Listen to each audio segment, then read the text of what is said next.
Pues me permitiré leer un texto que, entre otras cosas, para dar respuesta a muchos comentarios que han expresado en diferentes medios de comunicación, para dar respuesta que han manifestado a través de las redes sociales, a través de manifestaciones, a las personas que están allá afuera que no cupieron, porque tenía que contar precisamente lo sucedido en el fin de semana pasado en Noticias MBS. Dicho lo cual, pues me permitiré dar lectura a este escrito para asumir una postura del noticiero matutino de Noticias MBS ocurrida este fin de semana. Sé que les va a parecer paradójico, pero lo van a entender al final. Ojalá que al final de la lectura pues no quedara alguna interrogante abierta, uno de los temas principales en esta presentación. Ojalá que cerrara la lectura y que quedara comprendido precisamente el sentido de este pronunciamiento. Así que me permitiré pues a dar lectura a este texto, escrito para asumir esta postura pública sobre mi despedida del noticiero matutino de Noticias MBS ocurrida este fin de semana. Asunto que ha generado múltiples muestras de solidaridad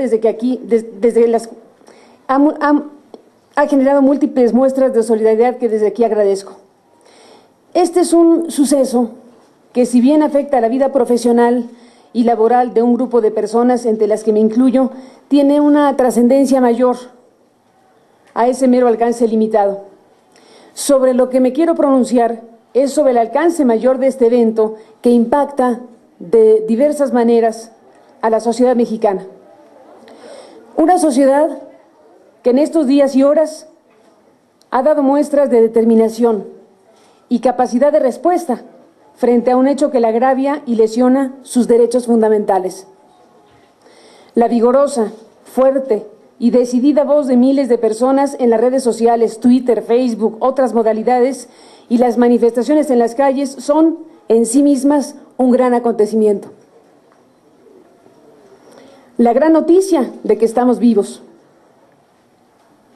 de que los mexicanos, a pesar de la espiral de violencia, muerte y horror que nos acompaña todos los días, estamos aquí para reconocernos en el espejo y luchar por un México mejor.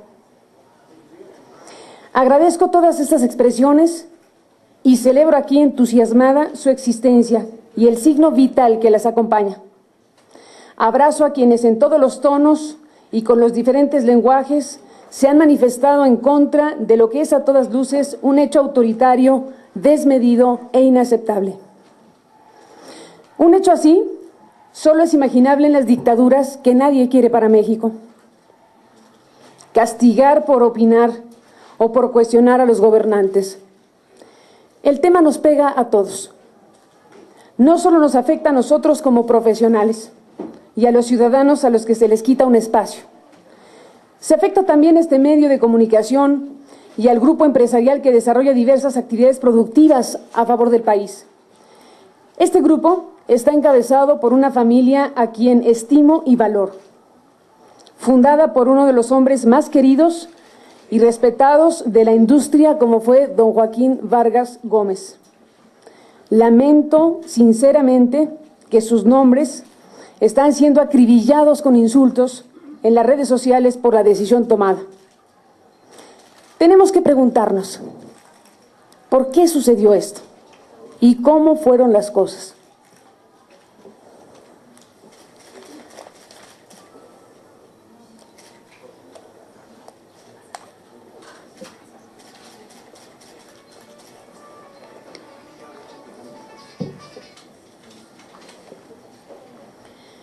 Tenemos que preguntarnos por qué sucedió esto y cómo fueron las cosas.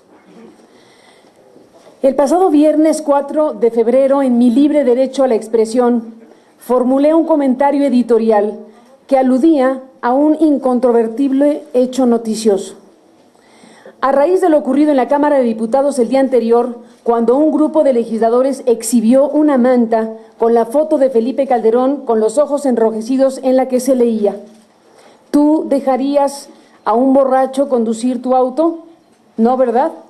¿Y por qué lo dejas conducir al país? Naturalmente se produjo una gran rispidez que orilló a suspender la sesión en el recinto legislativo. Había ahí ya una historia que contar a nuestras audiencias.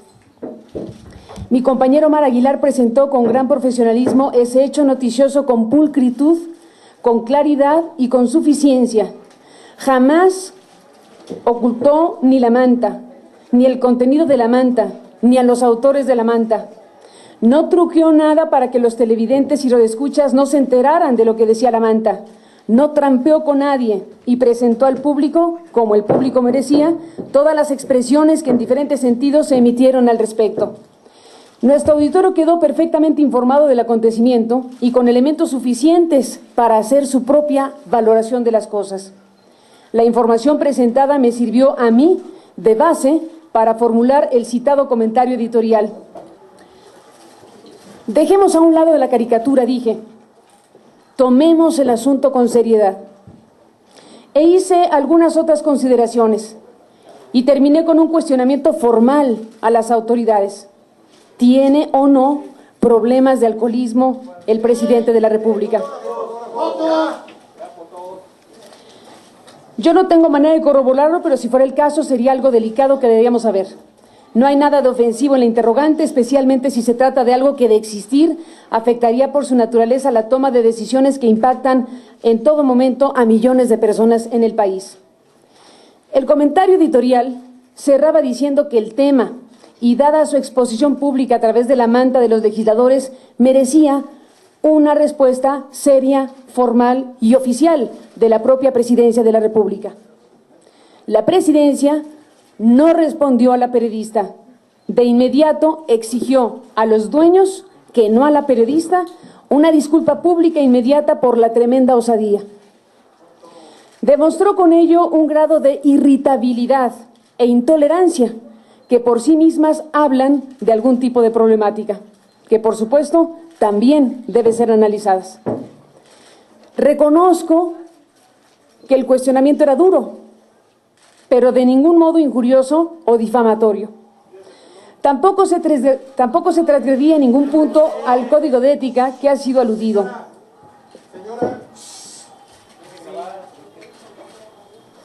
Era simple y llanamente la formulación de una pregunta válida, pregunta hecha por una periodista cuya intención quedaba perfectamente delimitada. El estado de salud y grado de equilibrio de un mandatario, por supuesto que es un asunto de claro interés público. La sociedad mexicana tiene derecho a saber con certeza, sin ofensas, sin caricaturizaciones, sobre las condiciones de salud de quien ha tomado y seguirá tomando todos los días decisiones gravísimas que impactan sobre el destino de una nación. Y vaya que se ha impactado el destino de la nación las decisiones tomadas desde Los Pinos en este sexenio. El motivo de mi despedida, se dijo, fue haberme negado a ofrecer una disculpa y haber transgredido el código de ética de la empresa, cosa que es falsa y se convirtió solo en una coartada.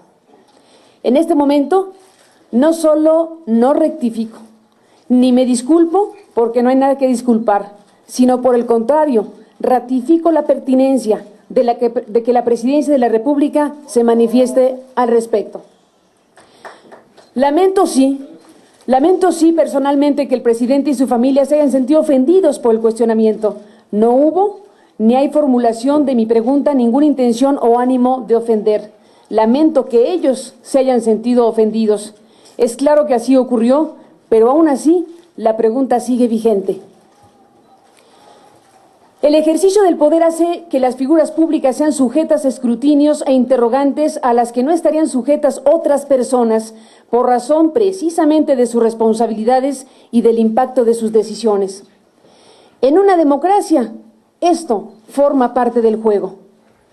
¿No tuvo Bill Clinton que hablar de semen depositado en el vestido azul de una muchacha ante una audiencia de millones de personas?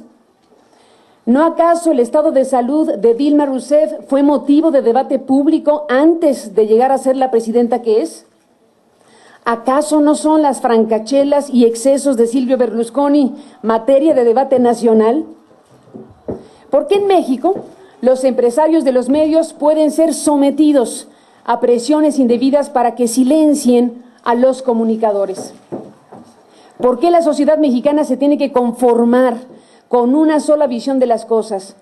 ¿Por qué fatalmente tenemos que vivir con la existencia de un duopolio televisivo que no solo envilece las pantallas con programas denigrantes y nocivos como los de reciente estreno, sino que es ya en sí mismo un poder que ha dañado la vida democrática nacional. ¿Por qué México está entrampado en una espiral de degradación e infamia sin que hagamos nada al respecto? ¿Por qué, como dicen los firmantes de una de las cartas de protesta publicadas en estos días, seguimos dejándonos conducir de esta manera al país? ¿Qué clase de democracia es esta? Que por un comentario editorial que irritó al gobernante, se le corta la cabeza a quien opinó. ¿Por qué desde el poder político pueden llevar las cosas al extremo, escalando el conflicto deliberadamente hasta lograr hacer las cosas imposibles, tanto al empresario como a la periodista, ocasionando la ruptura?